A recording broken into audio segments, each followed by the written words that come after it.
Okey, kita teruskan. Okey, kita imbas kembali tentang bab yang sebelum ni. Bab 3 dan 3 dulu. Sikit sebanyak tentang tajuk keradiatifan. Okey. Struktur atom. Biasanya atom dianggap seperti macam ni lah bentuk dia di mana elektron sentiasa mengelilingi nukleus. Ni teori atom dalam nukleus ni ada proton dan neutron.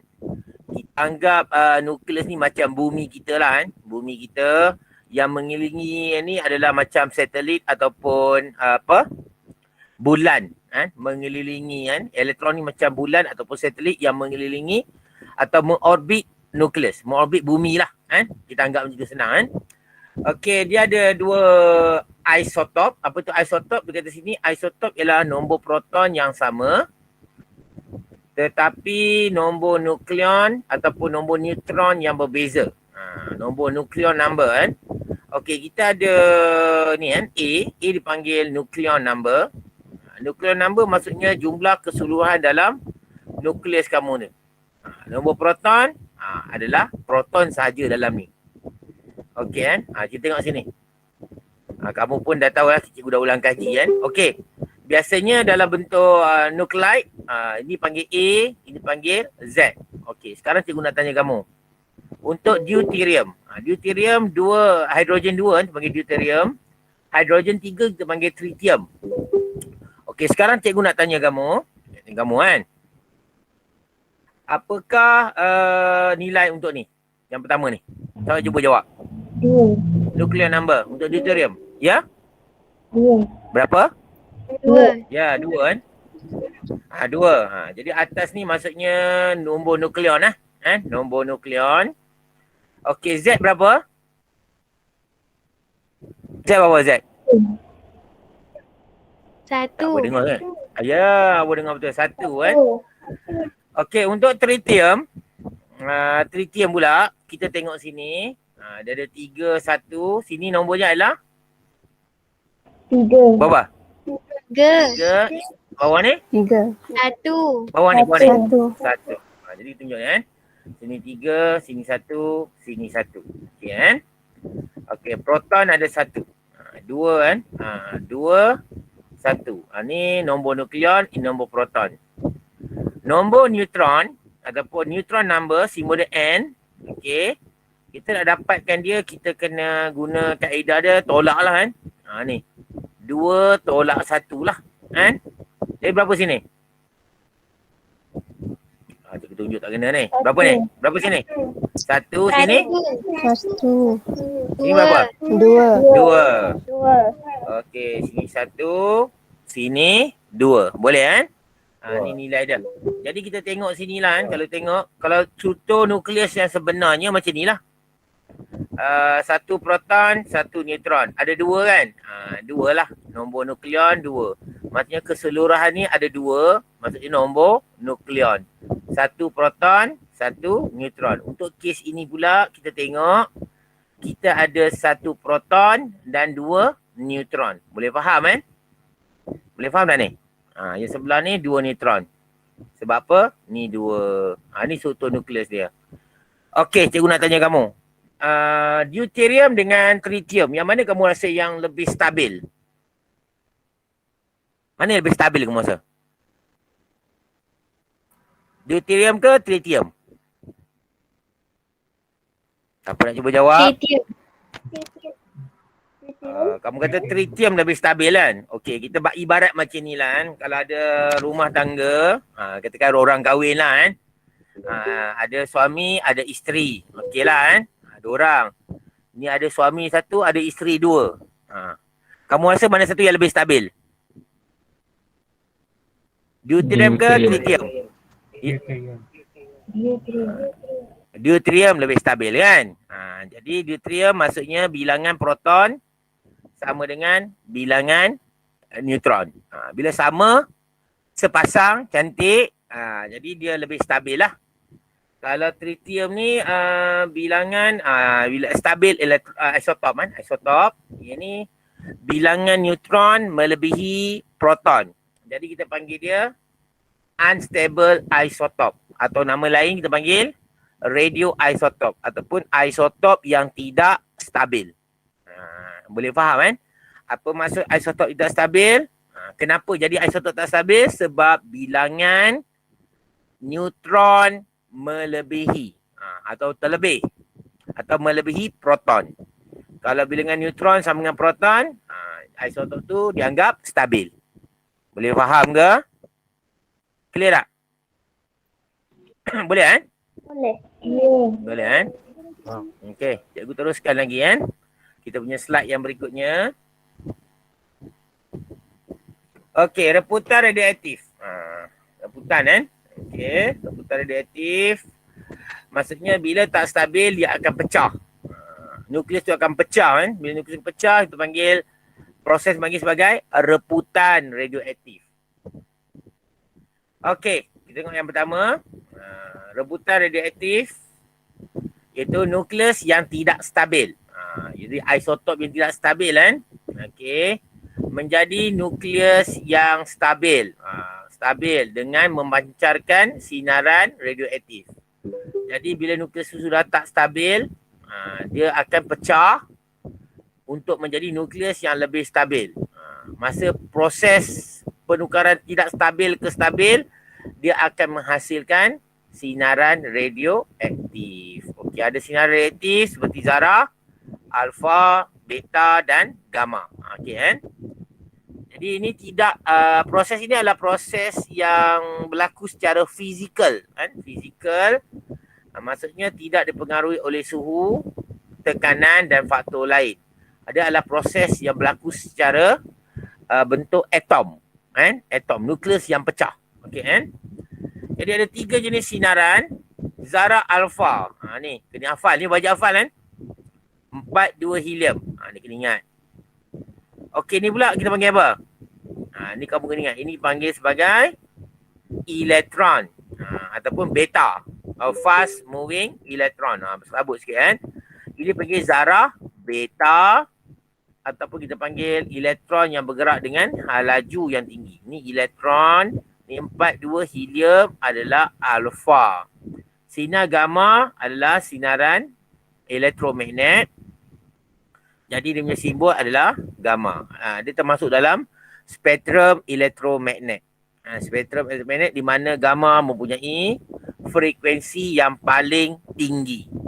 Frekuensi yang paling tinggi maksudnya tenaga yang paling tinggi dan panjang gelombang ataupun lambda yang paling rendah.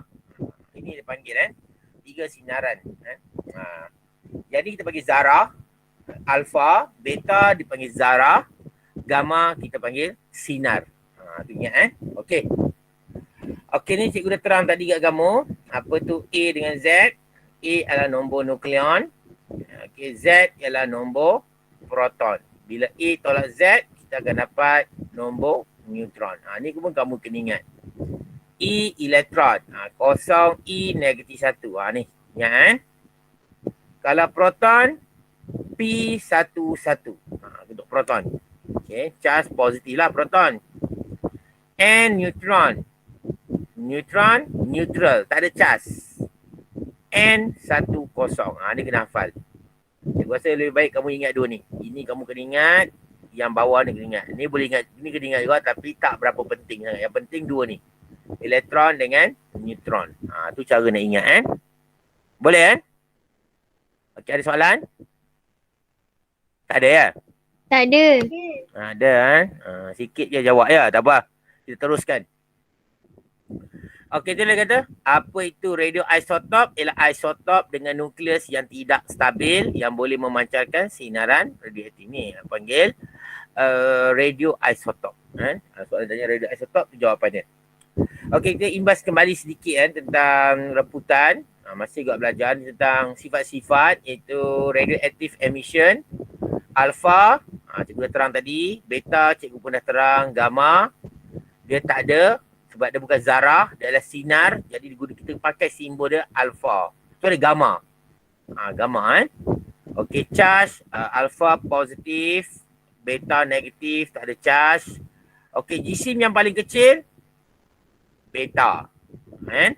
Paling besar alfa. Tak ada jisim gamma. Ada macam tu. Jangan kamu kata, cikgu gamma paling ringan. Sebab apa? Tak ada jisim. Bukan kira macam tu kan. Paling kecil. Yang penting mesti ada jisim kan. Beta paling rendah.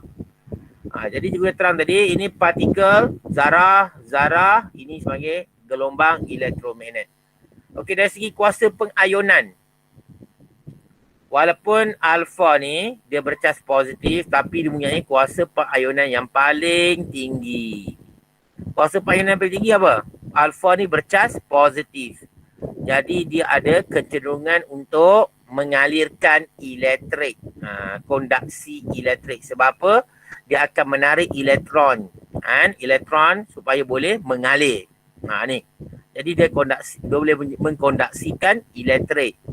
Dan apabila kena dekat badan kita, elektron yang ada pada badan kita akan ditarik secara kuat dan menyebabkan berlakunya perubahan dalam kromosom. Itu panggil mutasi kan, cacat kan. Okey, beta sederhana, gamma rendah. Cara nak ingat senang je. Kuasa pengayonan paling tinggi, alfa. Kuasa penembusan paling tinggi, gamma. Gamma kan. Okey. Kalau alfa tidak boleh menembusi selai kertas, okey, maksudnya dia tak boleh pergi jauh kan. Sebab apa? Sebab dia berat. Kalau kamu letak selai kertas, dia tak boleh menembusi selai kertas. Tapi kalau beta boleh menembusi selai kertas, tetapi tidak boleh menembusi selai ni. Sekeping aluminium kan. Sekeping silap kan. Sekeping aluminium. Okey. Kan? Jadi aluminium tak lepas bila guna beta. Okey kan? Gamma, aluminium dia lepas, kertas lagilah dia lepas. Tapi kalau kita ada bukan selai kan, kepingan yang agak tebal juga tapi plumbum, jadi gamma tak dapat tembus. Jadi yang paling kuasa penembusan yang paling tinggi ialah gamma. Ini sebagai imbas kembali lah. Okey, kita masuk balik yang kita bincang ni kan, supaya kamu nampak kan sinaran ni. Yang bezanya, kuasa pengayonan paling tinggi adalah alfa, kuasa penembusan paling tinggi ialah gamma. Okey, kita pergi pada reputan radioaktif. Okey. Dia ada 3 jenis reputan kan. Pertama, reputan alfa. Okey, tengok reputan alfa. Alfa ialah tadi kita katakan iaitu zarah nukleus helium. Yang ada 2 proton dan 2 neutron. 2 tambah 2 jadi 4. Jadilah nombor nukleon dia. Stabil lah ni. Kalau ikut ni, helium ni stabil ke tak stabil? Stabil lah kan. Sebab ada 2 proton, 2 neutron. Jadi bilangan neutron dengan proton stabil. Boleh dianggap stabil kan. Okey. Okey, reputan alfa. Tengok reputan alfa. Ini alfa. Dia kata dalam reputan alfa, nukleus yang tidak stabil mengeluarkan satu zarah alfa. Untuk menjadi nukleus unsur yang baru yang lebih stabil. Okay, contoh dia, ni nukleus induk. Okay, telah berpecah menjadi nukleus anak yang lebih kecil tambah dengan zarah alfa. Ini secara umum. Ni tak berapa. Kamu tahu saja pun tak apa kan. Yang penting kamu tahu persamaan ni. Persamaan reputan alfa. Ni. Okey, tengok ni AZX. Jadi unsur yang baru Y, A tolak 4, Z tolak 2. Nampak? Tambah 4, 4 tu helium. Tambah energi. Sebab reputan ni menghasilkan tenaga yang tinggi lah. Tenaga yang tinggi. Okey, tu maksud dia kan. Okey, cuba tengok yang ni. Contoh, PO. Dia 210. 210 tolak 4. Jadi 206. Sebab tu ni 206. Ini tolak dengan 4. Dapat ni. Ini 84 tolak dengan 2. 84 tolak 2 jadi 82. Sebab apa? Ditambah dengan 4 helium ni. Dia pecah keluar jadi apa dia panggil? Alfa. 4, 2 helium. Jadi 206 tambah 4, 210. Kita seimbangkan. 82 tambah 2, 84. Jadi 84 ni. Boleh faham ke ni? Kita cikgu lengkapkan sikit. Boleh? Clear tak? Boleh. Okey kan? Okey. Kita teruskan ya. Ini contoh lah kan. Okey. Itulah. Hasil tambah tadi. Yang cikgu cerita tadi kan. Okey, reputan beta kan. Reputan beta. Okey, dia kata zarah beta ni adalah elektron yang bergerak pantas. Dan dia adalah bercas negatif. Okey kan. Kita dah bincang tadi. Dalam reputan beta, sebiji neutron, okey, neutron dalam nukleus yang tidak stabil terurai kepada satu proton dan satu elektron. Tu tak? Jadi satu neutron dalam berpecah menjadi satu proton tambah satu elektron. Jadi kamu tambah balik kan Satu tambah kosong, satu. Betul. Satu tolak satu, kosong. Dah dapat balik lah. Seimbangkan persamaan tu. Okey, yang ini tak apalah kan. Ni menceritakan reputan saja. Yang penting kamu tengok persamaan ni bagaimana. Sama juga AZX. Ini kan. Jangan susah hatilah. A tolak kosong tambah kosong. Ini nak seimbangkan persamaan tu kan. Okey kan. Maksudnya A tambah A tolak kosong. A tolak kosong jadi kosong lah. Jadi A lah A tolak kosong jadi A. A tolak kosong. Z tolak. Tolak kan. Ingat tolak tadi. Yang itu tolak tadi kan. Jadi Z tolak jadi Z tambah. Kan. Z tambah kan. Z tolak jadi Z tambah 1. Jadi tambah dengan kosong I negatif 1. Ni. Jadi kesimpulannya bila kamu buat persamaan ni, A tolak kosong tambah kosong, A lah kan. A tolak kosong tambah kosong, Z tolak 1, Z tambah 1, tambah negatif 1, kamu akan dapat apa? Negatif 1. Okey lah. Ya, dapat Z balik lah kan. Z balik lah. Bila kamu seimbangkan di sini, dapat Z balik. Okey, seimbangkan belah atas pun, dapat A balik. Tu cara dia. Okey, contoh ni. Ni contoh. Apa-apa hal kita tengok contoh baru faham Okey, natrium 2. Apa hal mesti tolak 24 kita tahu dia elektron beta kosong negatif 1 kan. Kosong negatif 1 kan. Mesti tolak 24 tolak kosong. 24. 11 tolak 1. Jadi 11 tambah 1 lah. Jadi 12.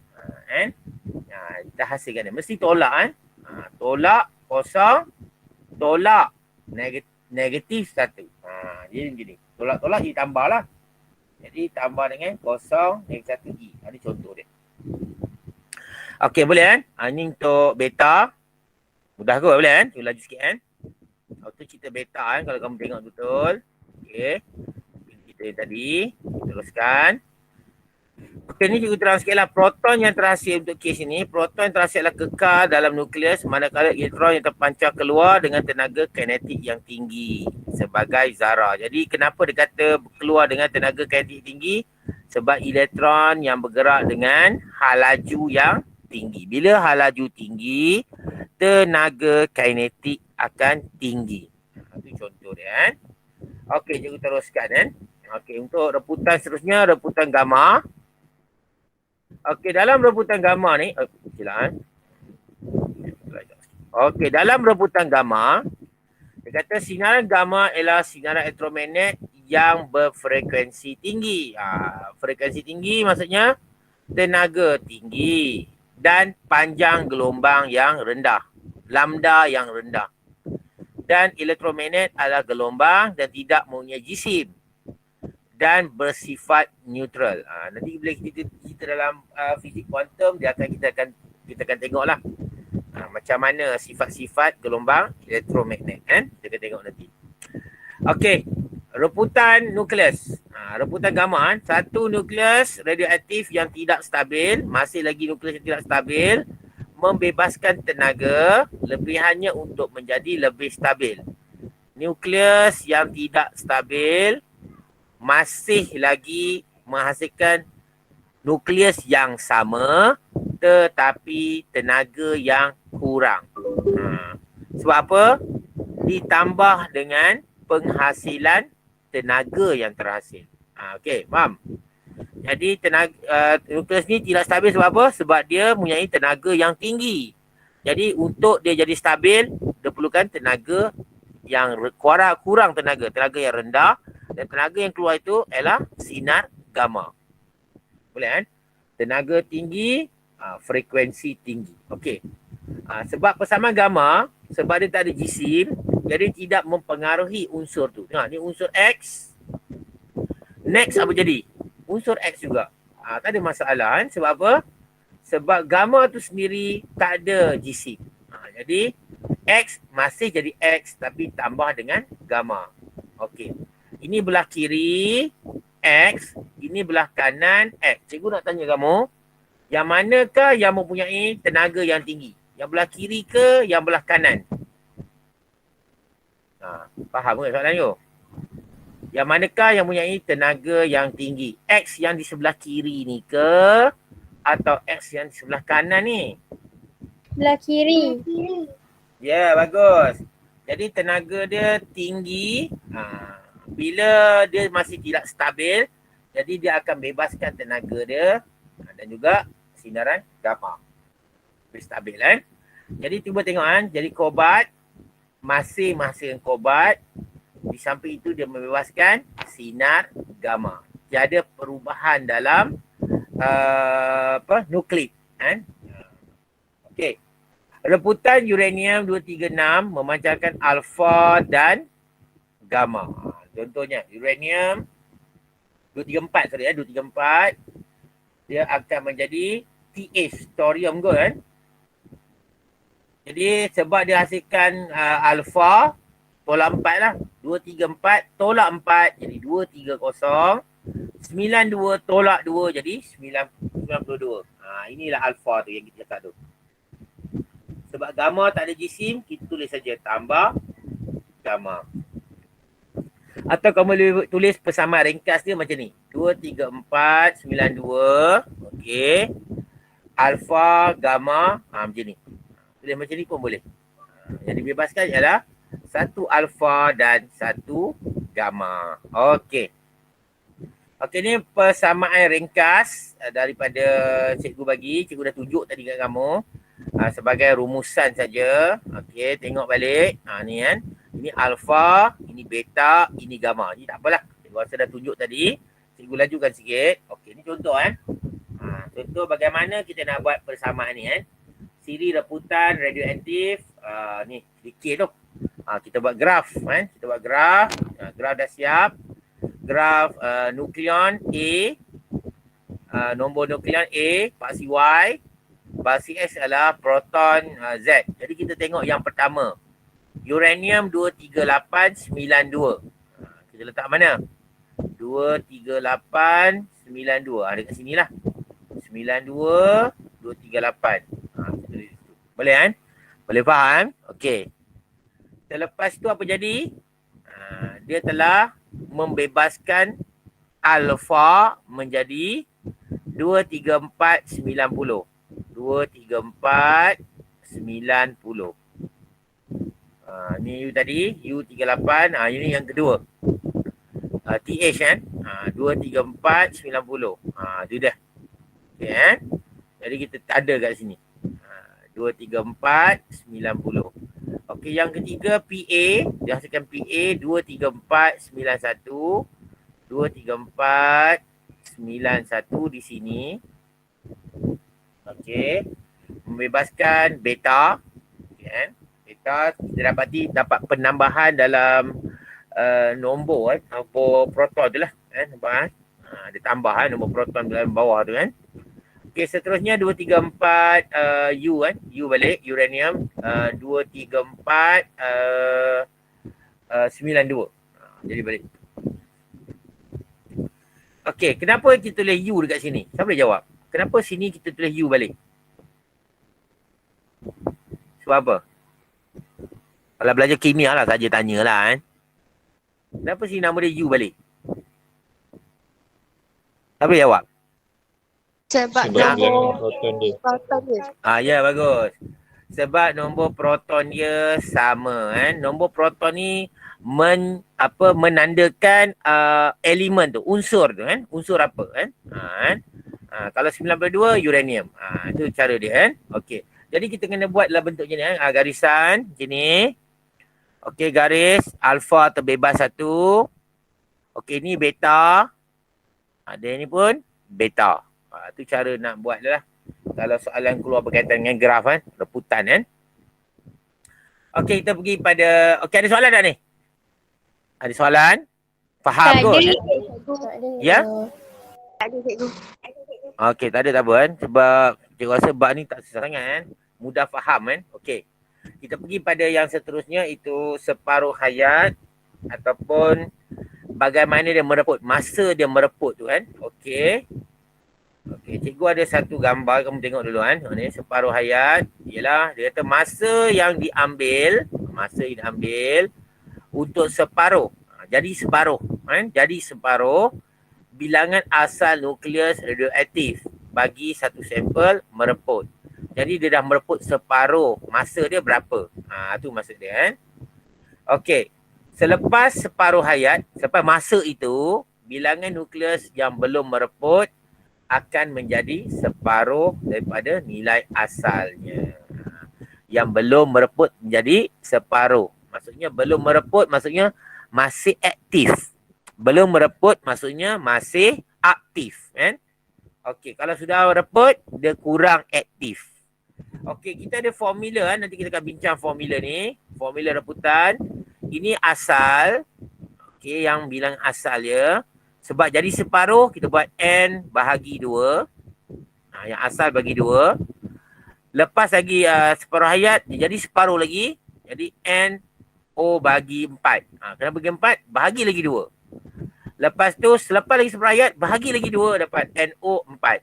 Dan benda ni adalah berterusan mengikut formula N sama dengan 1/2 N NO. NO ni adalah asal dia. Berapa asal dia? Okey, cuba tengok kan, ada 2 kan. Okey, ni warna ni untuk belum mereput. Kita anggap aktif. Belum mereput maksudnya masih aktif. Maksudnya semua ni adalah masih membebaskan sinaran radioaktif. Okey. Yang sudah mereput, kita akan tengok ni, dah sudah tidak aktif. Okey kan? Sudah aktif. Okey, kita tengok dalam bentuk yang pertama. Okey, mula-mula ni, berapa ada semua ni? Berapa biji semua ni? Berapa biji berapa atom dia? Berapa atom ni kamu nampak? Lebih kurang berapa? 16. Ya, bagus. 16 kan?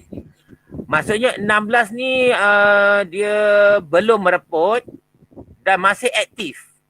Selepas masa yang dipanggil sebagai separuh hayat, dia punya aktiviti dia akan berkurang menjadi separuh. Okay, tengok ni kan? Dah ke 10. Jadi tadi 16 dan jadi 8. Dia berlaku secara rawak kan? Bukan jadi sebahagian-sebahagian tak kan? Dia berlaku secara rawak. Proses ni adalah rawak.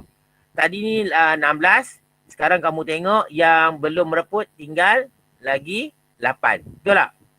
8. Yang sudah mereput pun ada 8. Okey. Okey, seterusnya. Berapa keaktifan ni? Berapa yang belum mereput sini?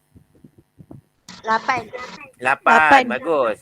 Untuk step yang seterusnya dia akan jadi berapa kamu rasa? 4. Berapa ke ni? Ya, 4. Okey, dia akan jadi macam ni. Nampak kan? Dia jadi 4. Maksudnya dia berlaku secara rawak. Jadi 2 ni masih aktif lagi. Jadi masa dari sini nak ke sini, dia perlukan separuh hayat masa yang sama.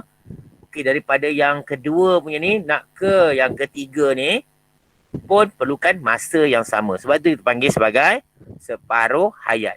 Okey kan? Okey, kalau kita kira dalam bentuk peratus kan? Dalam bentuk peratus. Okey, katakan ini adalah 100%. Okey, 100% belum mereput. Okey.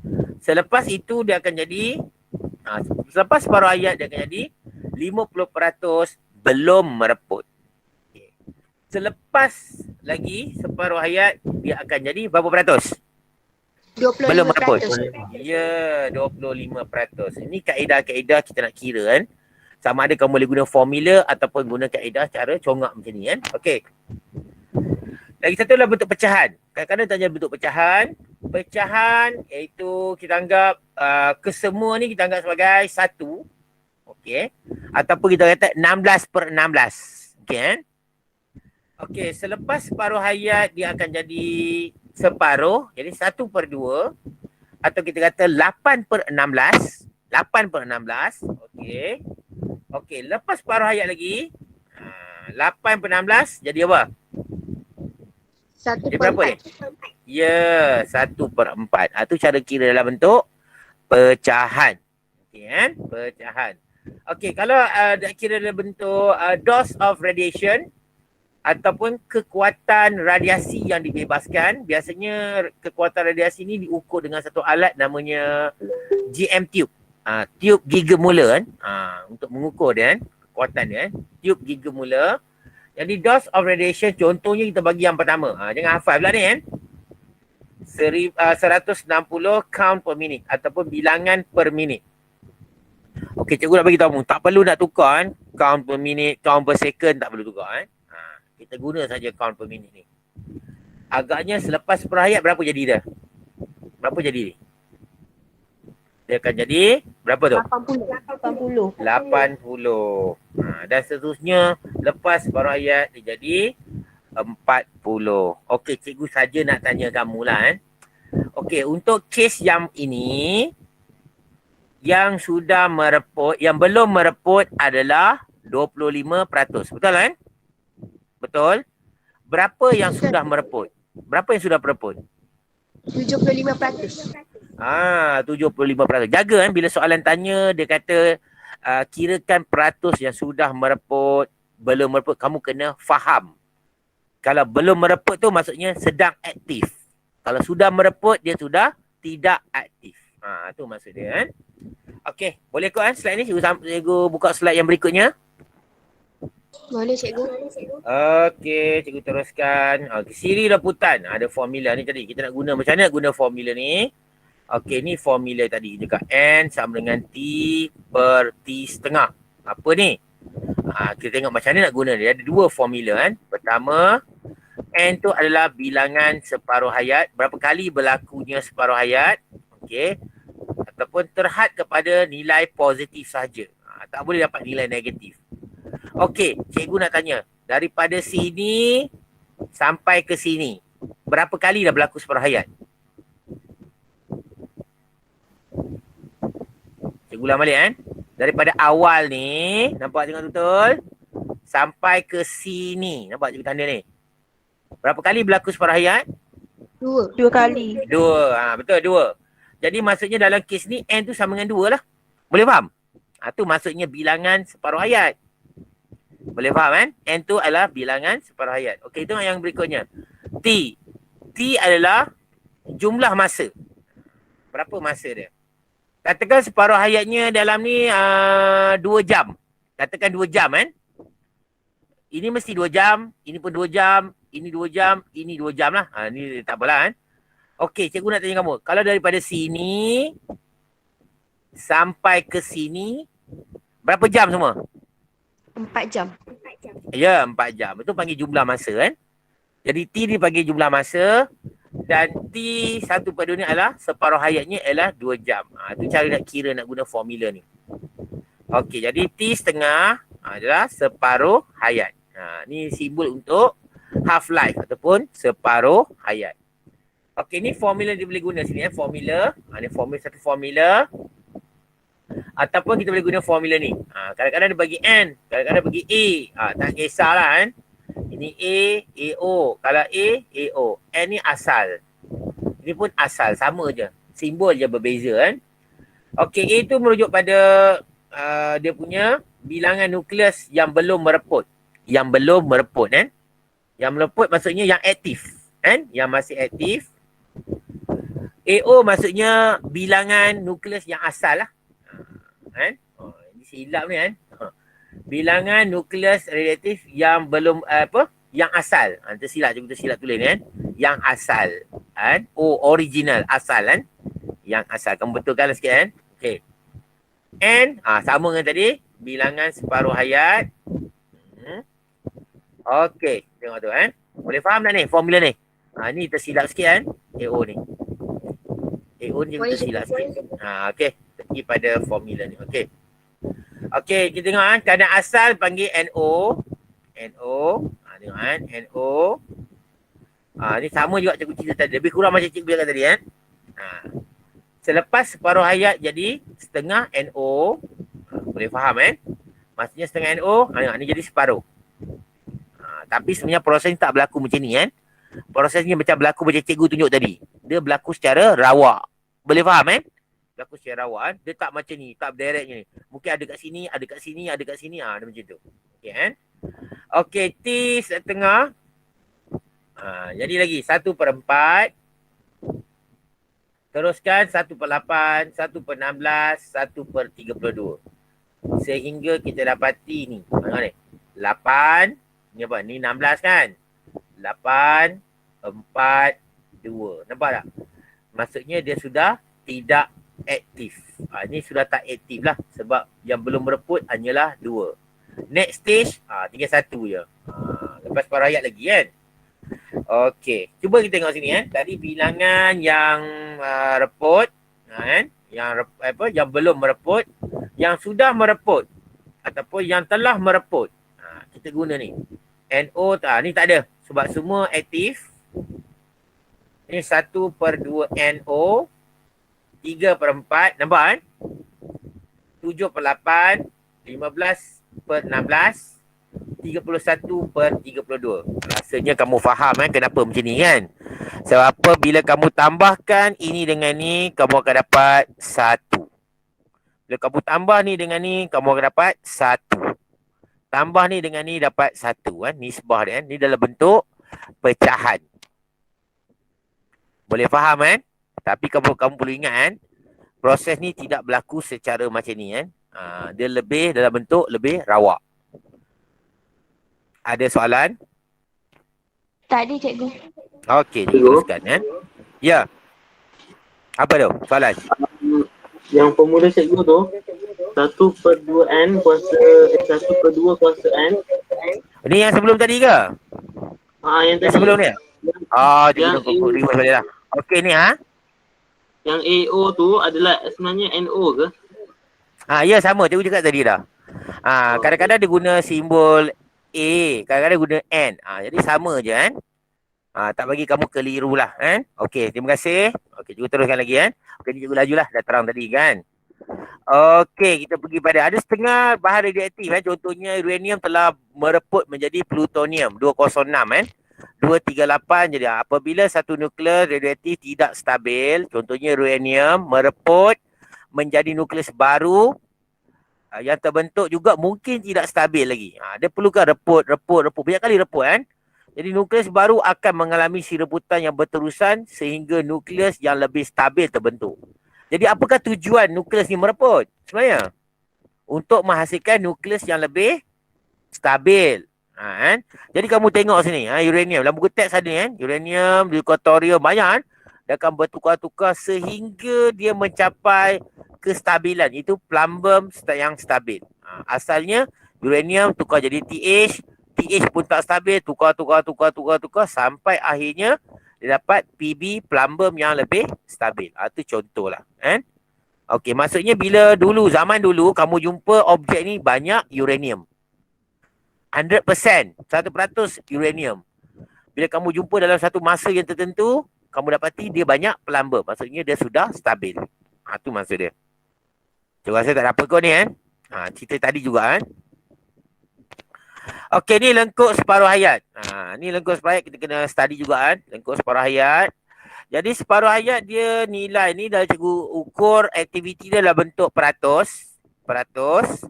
Ini masa, hari ya. Jadi ni 100%. Bila paksi lengkuk separuh hayat menyentuh paksi Y, ini dipanggil sebagai AO ataupun NO.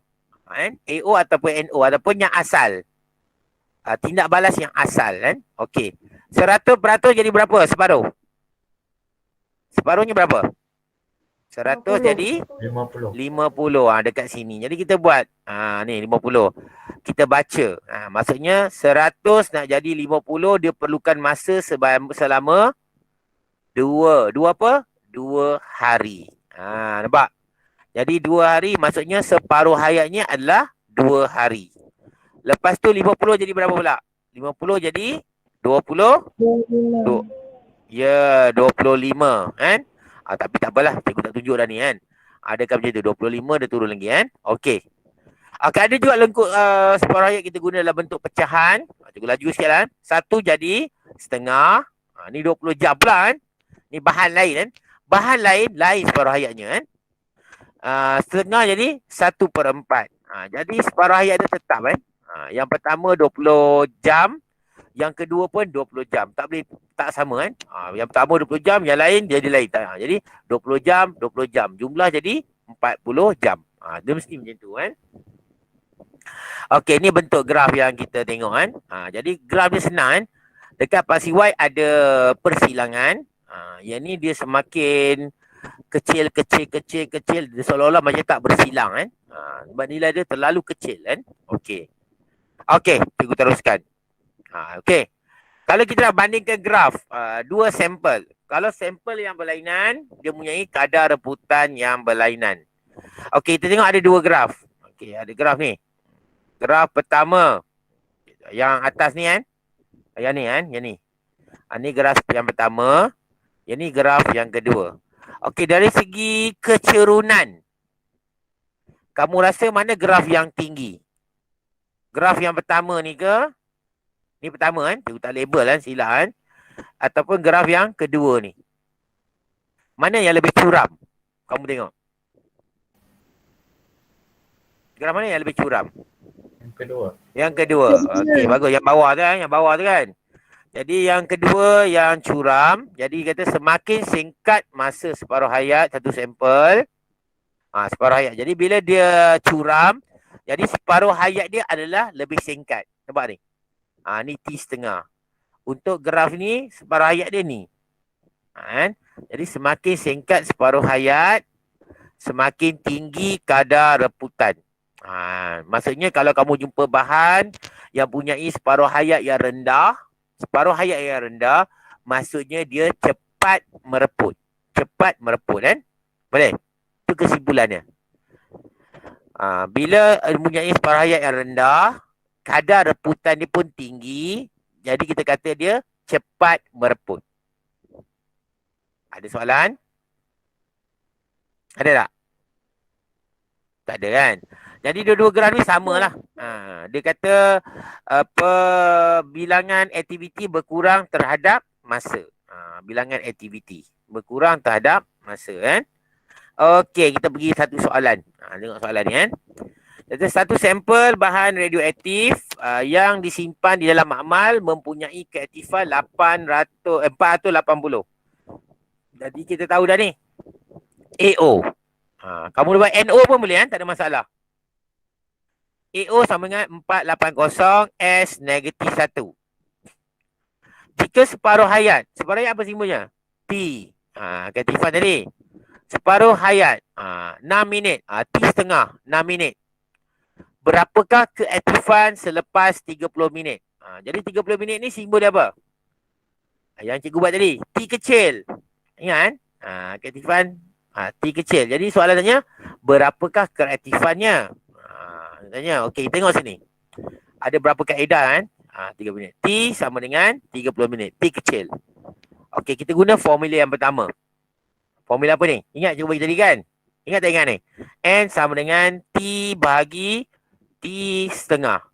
T 30, T setengah 6. Jadi kita dapati N sama dengan, kita tengok nanti kan. Kita guna dua formula kita guna. Formula kita guna formula ini. N T per T ni dan ini. Formula ni. Okey. Guna formula ni dulu. 30 minit bagi 6 minit. Jadi kamu dapat N sama dengan 5. Tujuan dia kita nak dapat bilangan separuh hayat yang terjadi. Itu N sama dengan 5. Okey. Jadi kita nak tengok keaktifan. Keaktifannya adalah A. Keaktifannya selepas 30 minit. Jadi kita guna formula A tadi. Jadi kita gantikan. N kita dah tahu. 5. AO sama dengan 480. Jadi kita gantikan dalam persamaan ni. A sama dengan 1/2 kuasa 5 darab dengan 480. Jadi kamu dapat jawapan dia A sama dengan 15 saat. Saat negatif 1. Ni unit untuk keaktifan. Boleh faham ke ni? Boleh. Boleh ke? Boleh. Okey kan? Ni kita guna formula kan. Okey, formula dia. Okey, tapi satu lagi kaedah. Ada 2 kaedah kan. Sebenarnya 2 kaedah. Satu kaedah yang biasa, congak. Satu kaedah kita boleh guna formula. Okey.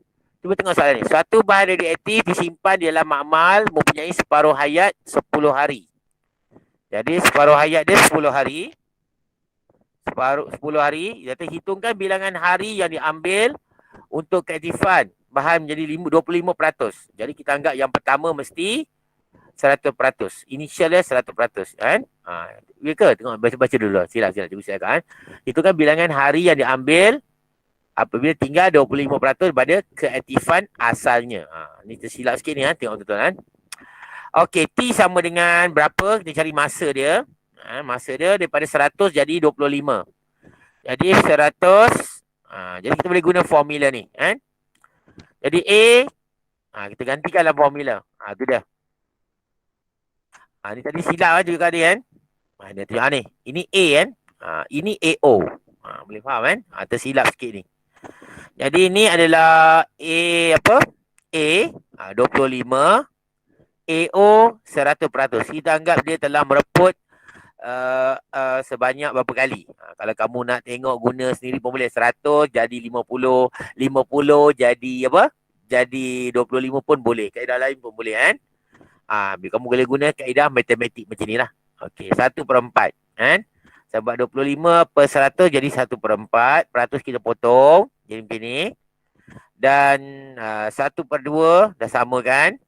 Jadi kita dapati N sama dengan 2. Ni kaedah menggunakan formula. Okey, kaedah lain. Cikgu rasa kaedah ni kamu lagi suka lah. Kaedah lagi senang Okey, itu kaedah dia. Dia katanya berapa ni kan. Kita jawab dulu kan. Boleh kita tengok dulu. T bahagi T. Ni. T, kita tengok masa dia. T sama dengan 20 hari. Sebab soalan tanya, hitungkan bilangan hari yang diambil. Jadi bilangan hari. Jadi separuh hayatnya 10. 10 darab 2. Ni kaedah dia. Faham ke ni? Boleh ke? Boleh. Boleh kan? Okay, nak ulang minta ulang boleh ulang boleh. Tapi tak apalah boleh ke kan? Okey, kaedah lain ni senang. Kaedah senang. Rasanya kamu suka kaedah ni. Tapi kalau ada keadaan soalan yang berskala besar, kamu boleh guna formula ni kan. Okey, ni skala kecil senang lah. 100 ke 50 jadi 10 hari. 50 ke 25 10 hari. Jadi masa dia 20 hari. Mudah kan? Kaedah ni sangat mudah. 20 hari. Sebab 2 kali berlaku. Separuh hayat. Okey. Okey, tak ada soalan kau kan? Kita teruskan. Jadi masa selepas 20 hari keaktifan bahan radioaktif akan tinggal 25% daripada keaktifan asalnya. Ini contoh kan. Okey. Kita buat soalan ni pula. Soalan ni kan. Dia kata nisbah bilangan nukleus argon kepada kalium. Argon 40, kalium. Okey. Dari gunung berapi. 3-1. Maksudnya 3 argon bahagian, 1 bahagian kalium. Tengok itu. Jadi macam ni. Jadi kalium 100% contoh. Sekarang ni dia 3 bahagian kan. Macam nak jadi. Semasa pembentukan awal batu-batuan, tiada sebarang unsur argon yang terperangkap di dalamnya. Maksudnya pada awalnya hanyalah 100% kalium. Selepas saja berlakunya reputan, dia akan menghasilkan kalium akan menghasilkan argon. Kan? Boleh faham kan? Jika kalium mereput kepada argon dengan separuh hayat, banyak ni kan? 1250 juta tahun. Anggarkan usia batu-batu tersebut. Ni tujuan dia kita boleh kira berapa umur batu itu. Okey, tengok kalium. Okey, selepas beberapa separuh hayat, kalium akan jadi 50%. argon akan jadi 50%. Okey, kalau kita buat dalam bentuk nisbah, kalium dengan argon 50-50, 1:1. Boleh faham tak ni? Kalium 1, argon 1. Separuh. Selepas berlaku lagi separuh hayat, okey, kalium akan berkurang menjadi 25%. Faham tu kan? Yang belum mereput. 150, 25. Dan argon menjadi sebanyak berapa persen? Berapa persen tu? 75. 25. Ya, 75. Dalam bentuk nisbah, kalium, argon. Kalium dalam 1, argon 3. Kan? Kalium 1, argon 3. Tengok betul balik ni. Nisbah argon 3. Nampaknya kita kat sini lah kan. Argon 3, kalium 1. Argon 3, kalium 1. Dekat sini je berlakunya proses ni sekarang ni kan. Okey, jadi kita tengok berapa kali. Berapa kali berlaku separuh hayat? 2. Berapa kali? Ya, 2. Jadi kita guna kan. Kita tengok penyelesaian dia macam mana. Kita tengok nilai ni. Separuh hayat 1250 juta tahun. Oh, lama kan. Sebab 2 kali kamu kena darab 2. Kan? Darab 2 ataupun tambah 2 pun boleh lah kan. Okey. Okey, jadi kamu dapat umur dia, usia batu-batu tu 2,500 juta tahun. Oh, lama betul kan. Macam mana umur bumi kita ni kan. Lama sungguh. Okey. Ini contoh soalan kan. Okey, ada soalan tak tentang ni? Soalan ni. Ada ke tak ada? Cikgu. Okey, tak ada tak apa kan. Okey, cikgu teruskan lagi. Ini soalan sama ke ni? Oh, ni kaedah lain. Tadi kaedah yang tadi. Kita guna kaedah lain pula kan. Kaedah lain, soalan yang sama. Okey kan. Boleh tengok kan kaedah lain. Okey kan. Okey, yang pertama kita tengok NO untuk keadaan asal yang belum mereput, kalium. Jadi separuh, lepas tu jadi 1/4. Kan? Lepas tu jadi 1/4 kan? Dia jadi 1/4. Okey kan? Okey, dia jadi 1/4. Ni kosong. Ni tak adalah kan? Yang ni 1/2, yang ni 3/4. Jadi ada kat sini lah. Di mana ini 3 untuk argon, 3 untuk argon, 1 untuk apa? Kalium. Jadi kita tambah kan. Nisbah dia. Itu dah. 3 nisbah 1. Balik pada soalan lah. Sama yang tadi juga lebih kurang kan. Jadi sama usia batu sama dengan 2,500 juta tahun. Ni kaedah yang lain. Okey, kita teruskan lagi. Kita jawab soalan SPM. Soalan SPM yang simple. SPM lama 2003 nombor 12. Masih boleh masih relevan dengan kamu kan. Okey. Soalan tanya apakah maksud isotop? Isotop senang lah. Apa? Siapa nak cuba? Nombor proton yang Nombor proton yang sama. ya, kimia boleh belajar kan. Masuk isotop. Ni silap ni juga kan. Nombor proton. Sebenarnya soalan tanya maksud ni kan. Dia kata ni, apakah maksud radioisotop? Minta maaf lah soalan tersilap kan. Apakah maksud radioisotop? Radioisotop ialah isotop yang tidak stabil. Cuba betul sikit ni kan. Tambah radio depan ni. Apakah maksud istilah radioisotop? Nama pun radio, radiation. Isotop yang menghasilkan radiasi. Radioisotop. Okey kan? Okey, cikgu teruskan. Okey, soalan dia. Kata 2, nombor 3. Memahami. Tengok ni. Soalan dia. Cadangkan secara ringkas susunan radar bagi pengesanan ketebalan kertas. Nyatakan bagaimana radioaktiviti digunakan untuk mengesan ketebalan kertas. Okey, kita ada 3 sinar tadi. Alpha, beta, gamma. Sinar apa yang tidak dapat menembusi kertas? Ingat tadi? Sinar apa yang tidak boleh tembusi kertas? Alpha. Alpha. Alfa kan? Alfa tak boleh tembus kertas. Jadi alfa kita tak boleh terima dalam kes ni. Sebab dia tak boleh tembus. Sekarang kita nak kira ketebalan. Maksudnya dia mesti boleh menembusi kertas. Kalau tak boleh tembus, macam mana kita nak ukur ketebalan kertas tu? Okey, jadi gambar radas dia. Radas dia. Alat peralatan. Okey, ini sinaran radioaktif yang dipancarkan ke atas kertas. Sini adalah, ini radioaktif yang dipancarkan ke atas, kan? Bahan radioaktif. Yang bawah ni adalah pengesan dia. Okey, kalau bahan radioaktif tu keluar di sini, jadi radioaktif ni, detektor ni, pengesan ni dapat mengira berapa kekuatan bahan radioaktif ni.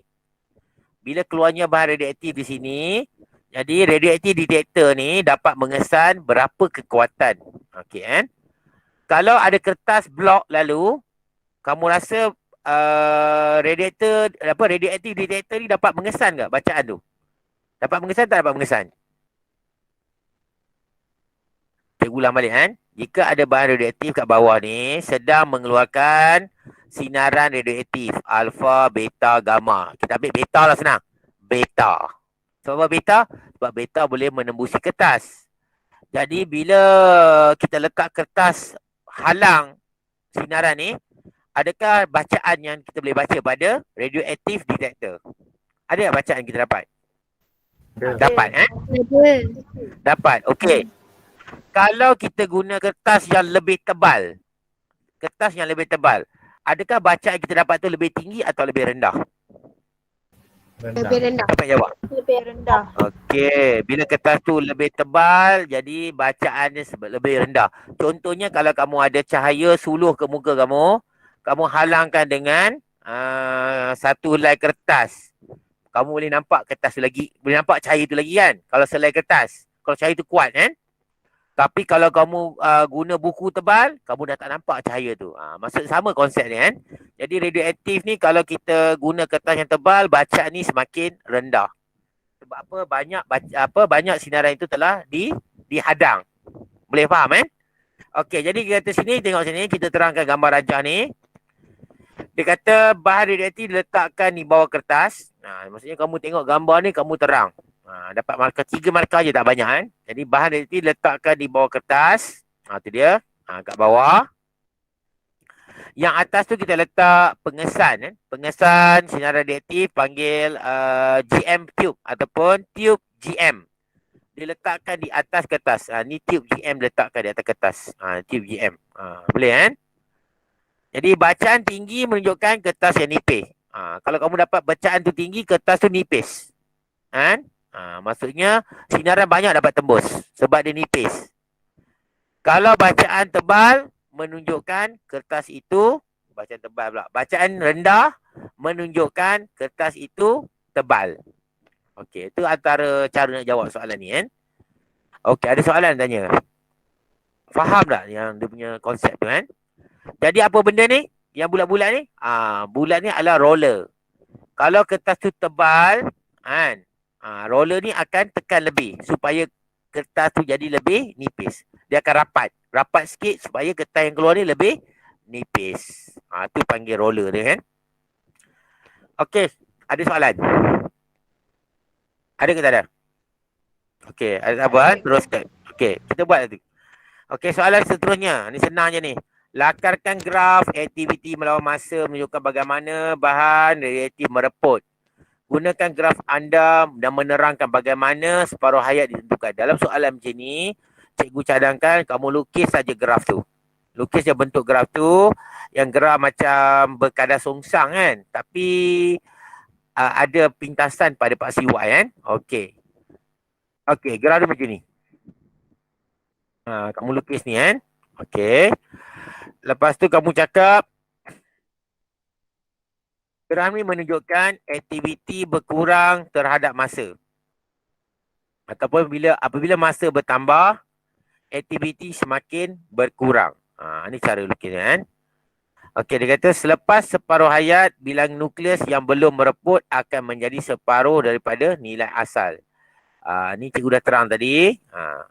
Lepas separuh hayat ini, dia akan jadi separuh daripada nilai asalnya. Nilai asalnya ialah NO. Kadang-kadang ada buku tulis AO. Okey kan? Ini untuk pengiraan kan. Okey, boleh kan? Ni cara Boleh. jadi markah dia pada graf. Kamu lukis pada graf dan kamu labelkan dan kamu nyatakan isi yang penting ni lah. Kan? Ni macam separuh hayat punya cerita kan. Okey. Kita pergi pada soalan pengiraan SPM 2003 nombor 12. Soalan pengiraan isi kan. Okey, dia kata sini. Separuh hayat kobat ialah 5 tahun. Separuh hayat T setengah kan. Hitungkan masa yang diambil untuk aktiviti isotok itu mereput sebanyak 12.5% daripada nilai asalnya. Nilai asalnya mesti 100%. Jadi kamu boleh guna kaedah yang biasa, kaedah congak. Boleh, kaedah peratus. 100 jadi 50. Selepas separuh hayat. Separuh 25, separuh hayat. Lepas tu jadi 15. Di sinilah kita berhenti. Kenapa kita berhenti sini? Sebab dekat sini. Dia kata mereput kepada 12.5. Jadi kita dapati dia telah ada 3 kali separuh hayat. 3 kali separuh hayat kan. Jadi sebab 3 kali. Jadi 3 darab T setengah. Separuh hayat dia 5 tahun kan. Jadi 3 darab 5, 15 tahun. Boleh kan? Boleh faham tak? Ni senang. Boleh cikgu.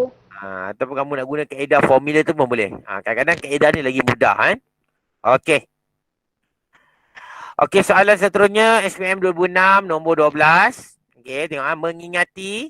Okey, apakah maksudnya separuh hayat? Cikgu dah terang tadi dah.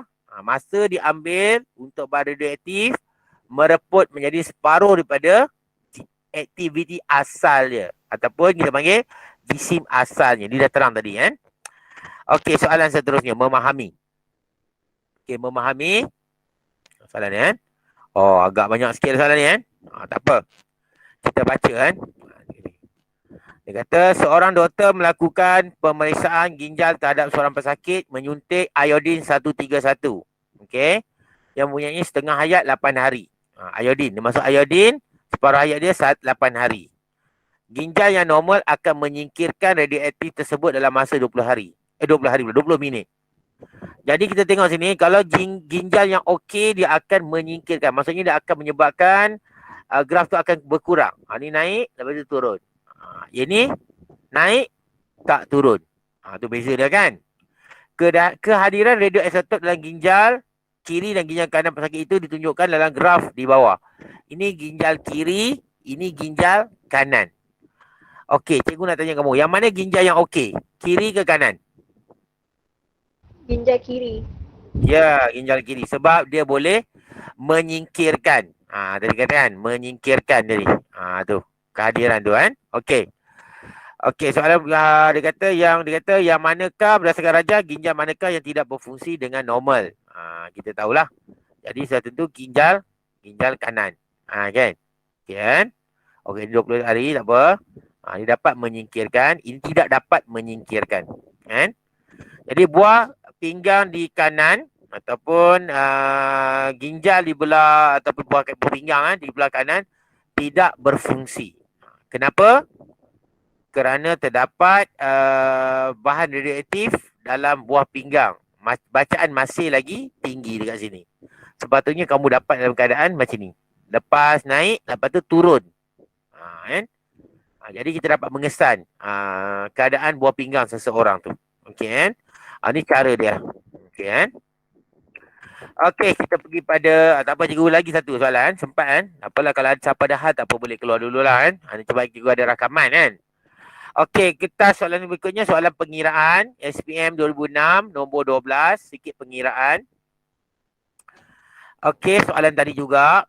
Dia kata ni, keaktifan iodin dia bagi ni 1600 bilangan per saat. Tak perlu kamu tukar per minit ke, tak perlu kan. Biar. Itu kan masa yang diambil untuk keaktifan berkurang menjadi 100 bilangan per saat. Jadi 1600 menjadi 100. Jadi kamu boleh guna kaedah yang biasa. Kita panggil kaedah tadi kaedah pecahan. Tadi peratus. Kita pakai dos radiasi. 1006 menjadi 800 separuh hayat. 800 menjadi 400, 200 dan jadi 100. Kita berhenti kat sini sebab apa? Dia kata berkurang menjadi 100 bilangan persaaan. Jadi berapakah berlakunya bilangan separuh hayat? Berapa separuh hayat berlaku kat sini? Berapa dah? 4. Okey kan? Jadi berapa nilai separuh hayat dia? Ada bagi tak kat sini? Berapakah nilai separuh hayat dia? 8 Ada hari. bagi? Oh ya, ada bagi 8 hari kan? Ada kat sini kan? Ada kat sini nampak? Ada kat sini 8 hari. Bagus. Jadi kita pun guna 4 kali dengan 8 hari. 32 hari kan? Okey. Jadi dapat 32 hari. Ataupun kamu boleh guna kaedah cikgu buat ni. Kaedah formula. Ni kaedah formula lah.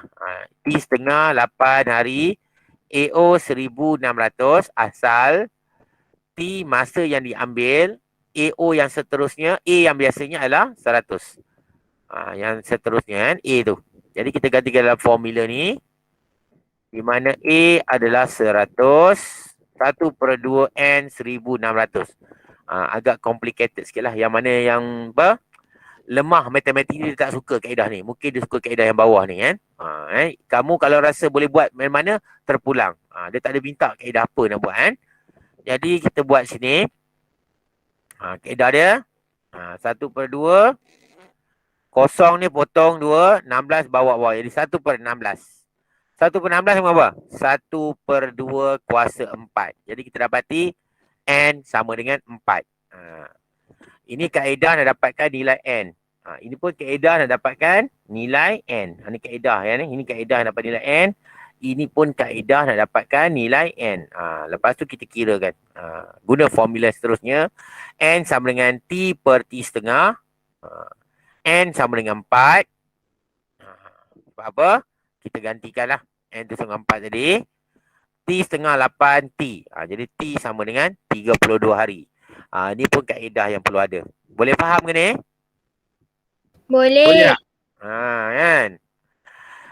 Okey, ada lagi satu soalan. Tak apa ke? Boleh kan? Satu lagi soalan. Cikgu bagi habis terus lah kan? Senang. Bahan cikgu dah bagi, kau tak habis rugi kan? Okey, dia kata sinar gambar boleh menghasilkan kesan kepada filem fotografi. Apa filem fotografi ni? Masa dulu kita ada filem fotografi bila tangkap gambar kan. Dan filem fotografi kan digunakan pada pelombong-pelombong arang batu. Kalau dia pergi melombong, dia kena pakai filem fotografi. Tujuan dia supaya nak mengesan kawasan mana yang mempunyai radioaktif yang tinggi. Katakan seorang tu buat kerja di bahagian A. Jadi dapati filem fotografi banyak kesan. Jadi maksudnya kawasan tu adalah penuh dengan sinaran radioaktif. Okey kan? Dia kata terangkan sama ada sinar gamma sesuai digunakan untuk mengambil fotograf organ manusia. Selalunya kita ambil fotograf organ manusia, kita pakai apa? Sinar apa?